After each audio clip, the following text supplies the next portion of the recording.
Sa unang araw po ng aming sa April 2, ilalabas na po namin ng video. Uy! Yung video hinahanap ninyo, Yan. lalabas na po namin. Abangan na nyo hindi kasi. mahanap at inaantay ng tao lumabas, yun ang ilalabas namin sa April 2. April 2, no? Tama. Kaya rin ang pagkakataon, kung maimbitahan mo natin, mas maganda. Siya po mismo ang magsabi kung totoo o hindi yung video. Ang mga vlogger na Banat Eros Brothers ay bahagi na ng SMNI, at ayon nga sa kanilang tatlo sa unang bahagi ng kanilang programa sa April 2 ilalabas na nila ang hinaharap ng taong bayan na video. Ito ang pag-uusapan natin sa video na ito. Kung bago ka lang sa aking YouTube channel baka pwede makahingi ng like at subscribe at click mo na rin ang notification bell para updated ka sa aking nilalabas na bagong video. Salamat po. Oy mga sir, ang inyo pong bagong programa sa SMNI Banateros, ano po ba ang format nito at anong aasahan ng taong bayan? Wala. Di ba? Aasahan yun siyempre, ang talagang namin dito, yung boses ng ordinaryong Pilipino. Yun ang marinig. May palakas. Sabi ko nga pa ulit-ulit na sinasabi ko sa live ko, kami yung megaphone lang. Yung opinion ng taong bayan, yan ang napaka-importante. Kasi nawalan sila ng boses. Itong mga nakaraang buwan, yun na nga lang, SMNI na nga lang ang nagiging boses nila, mukhang binubusalan pa. So, samahan na namin kayo. Sama-sama tayo mabusalan. Damay-damay na to. Damay-damay tayo dito. Coach Oli. Maalisan ata din kami ng channel. Pero hindi, ito para ito sa mga tunay na lalaban para sa bayan. Tunay na oposisyon, alam nyo naman, track record na po ng Banateros Brothers yun. Hindi kami ganyan. So, maraming salamat sa pagkakataong ito. Sa SMNI, kay Pastor, siyempre sa inyo lahat. Si Boss Dada naman. Boss. Yes, delikado talaga para sa isang ordinaryong mamamayan. Sa ngayon, yung maglahad ng kanilang salubin. Kasi yung ng mga malalaking tao, sa ngayon, nakikita naman natin kung paano politically pinipersecute ng mga nasa gobyerno. So, but then again, kung hindi tayo lalaban, kung hindi tayo magsasalita, sino na lang? Diba? So, gagamitin natin yung ating platform para banatan lahat ng mga mali at palakpakan naman lahat ng mga magagandang makikita natin.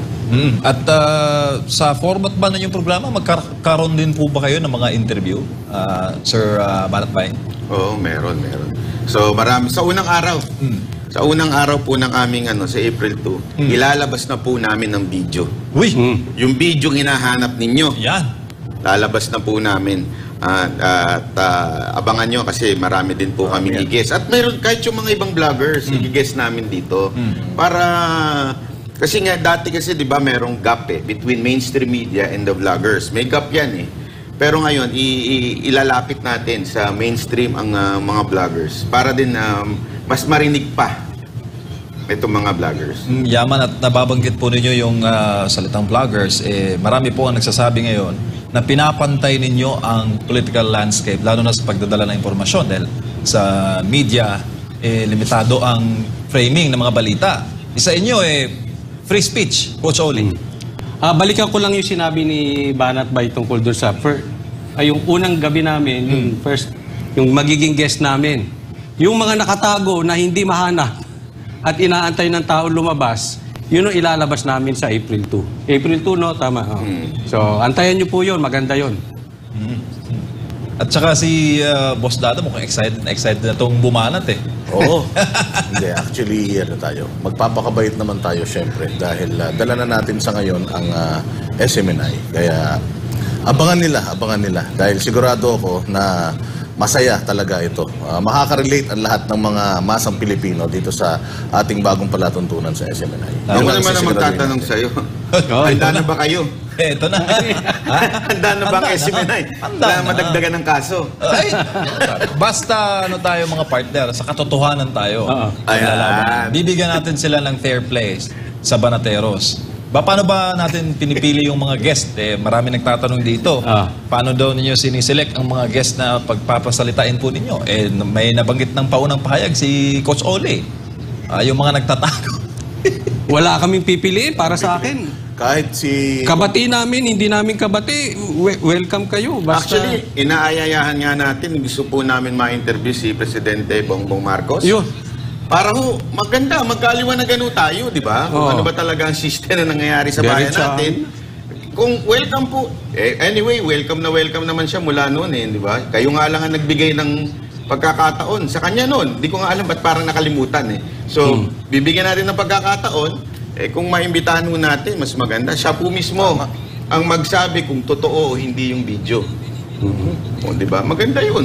Well, katulad ng sinasabi ni Coach Oli, yung mga matagal ng mga nawawala, pwede nating imbitahin. Si SOJ Boying Rimulyo, pwede rin natin interviewin. Lahat, pwede natin interviewin dito.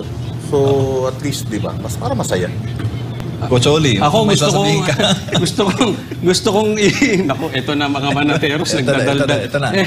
Gusto kong imbitahin yung mga atat kay Pastor, no, na nag-aabol sa kanya. Gusto kong ma-interview yon yung dalawa. Si Risa at saka si Castro. Pwede ba yon? Simulan na natin doon. Iimbitahan ka namin, Risa at saka Castro. You are welcome sa Banateros Brothers. Pero kidding aside, open naman po kami. Kahit sa yung mga binabatikos natin, open po tayo na marinig ang kanilang panig. Kung meron po silang gustong ipaasabi sa amin o ipaalam sa taong bayan, walang problema. Open po ang SMNI sa kahit sino pong tao na gusto hong magsabi ng kanilang side. Wala naman pong problema. Exciting to, lalo pat maraming dito. Baka daw, pwede niyong ma-interview yung isang vlogger na dating taga dito rin, tapos ngayon nagtatago daw. Nagbabanggit dito sa ating comment section. Pero mga partners, why SMNI? Alam niyo naman po ang mga hamon natin ngayon na kinaharap. Meron tayong may mga pinupukol sila sa amin ng mga issue at yung mga nagagawa, hindi nila nagagawa directly, ginawa nila indirectly. At tayo'y pansamantalang wala muna sa free TV and free radio, pero present naman tayo sa major cable operators nationwide. Coach Oli. SMNI? Bakit SMNI? Hindi duwag ang SMNI. Sa katunayan, sila na nga lang ang hindi, yung talagang kilalang mainstream na hindi busal ang bibig. Hindi natakot, dire-diretso pa rin. Kung ano sila dati, ganun pa rin sila ngayon. Yan ang gusto namin. Yung mayag, yun. Ayun. Naintindihan ko siya. Ako, aside from hindi matapang kayo, di ba? Aside from that, hindi kayo bias. Yun ang masasabi ko dahil kami pong tatlo testimony na si Pastor Kibuloy, ang SMNI, ay hindi po bias. Kasi kami po bumatikos Meron kaming mga nakita na binatikos namin and yet, you welcome us. Ganun si Pastor Kibuloy.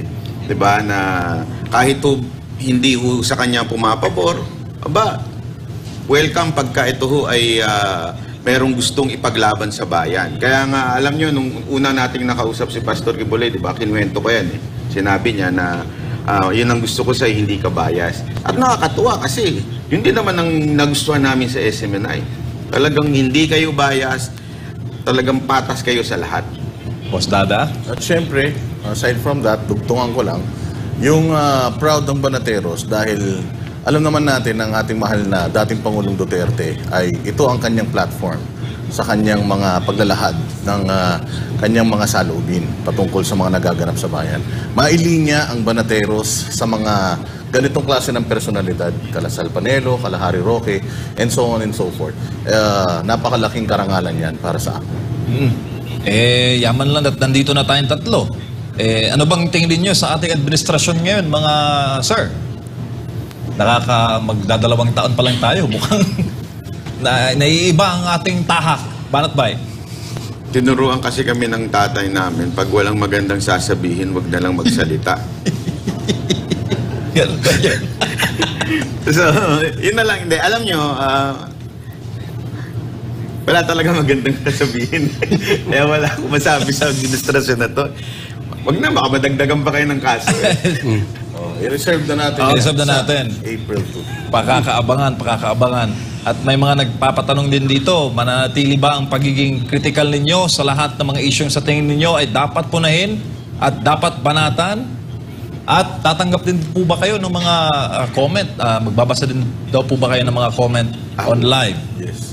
Para pa din po siyang yung aming mga live streams. Syempre, since involved kailangan ng tao dito sa ating show, so kailangan basahin natin yung kanilang saloobin. Para tingin natin yun kasi ang yun ang kulang sa format ng mainstream media reporting and vlogging. Sa vlogging kasi, nabibigyan ng boses yung mga ordinaryong mamamayan. So yun po yung gusto nating gawin dito sa ating palatuntunan. Coach Oli. Parang nasa gitna yun, no? Pwedeng mainstream, vlogging, no? Huwag lang makalimot kasi baka makalimot kami, akala namin nasa channel kami. Iba-iba na pagsasabihin namin dito, naku, bawal pa naman yung bawal magsalita nung... Ganun, bawal yun, bawal. Kasi may mga panuntunan sa telebisyon. May mga words na hindi natin mabanggit dahil general patronage. Pero kaya-kaya yan. Kayo pa sanay kayo sa pagkukomento, di ba? Balatbay.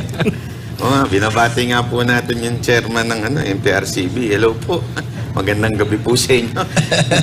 So yung program po ninyo, The Banateros, ilang oras po ang rundown nun?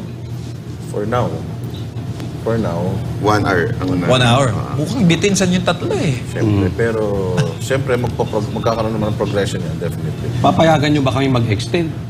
Ay, depende na yun sa in the long run. Pero masaya kami mga partners dahil ang SMNI sadyang ginawa ito bilang malasakit ng pastor sa bayang Pilipinas. Bigyan talaga ng avenue yung ating mga kababayan na makarinig ng totoong balita. At syempre, ang istasyon na ito ay nakadedicate din sa laban natin kontra CPP, NPA, NDF. Ganun din po ba ang inyong Syempre. Ay, pananaw? Suportang-suporta ako doon. Isa yan sa nagustuhan ko syempre kay Pastor at syempre sa SMNI. Yung laban dyan. Laban dyan sa mga rebelde na yan, no? So, todo support. At basta yan ang pag-uusapan. Todo support ako dyan. Yes. Kung makakatulong ang Banateros para mas lalong ma-eradicate yung yung CPP, NPA, NDF na yan, mainam. Pwede ba kami magtanong? Hindi kasi... Balik. Sige. Yung huling nagtanong, kinontempt At saka, syempre, alam mo naman na naka-monitor sila sa ating lahat. At mga partner, ano ba ang advice niyo sa mga gustong sumunod sa inyong mga yapak na maging political vlogger? Ito si Banat Bay, marami itong advice Basta, maging totoo ka lang. Una sa lahat, huwag mong gawing gatasan ang pagbablog. Kasi kung yan kagad ang motibo mo, gatasan mo yan, tapos diyan ka kukuha ng income, matitempt ka talaga na maging katulad ng mga ensimada vloggers na bayaran, di ba? Alam naman po natin, kaya nga sila patalon-talon kung saan sila napupunta kasi nakafocus sila dun sa views, nakafocus sila dun sa pera. Alam mo, money will come. Di ba? Pagka maayos naman yung pagbablog mo, money will come. Huwag kang maghanap kaagad doon.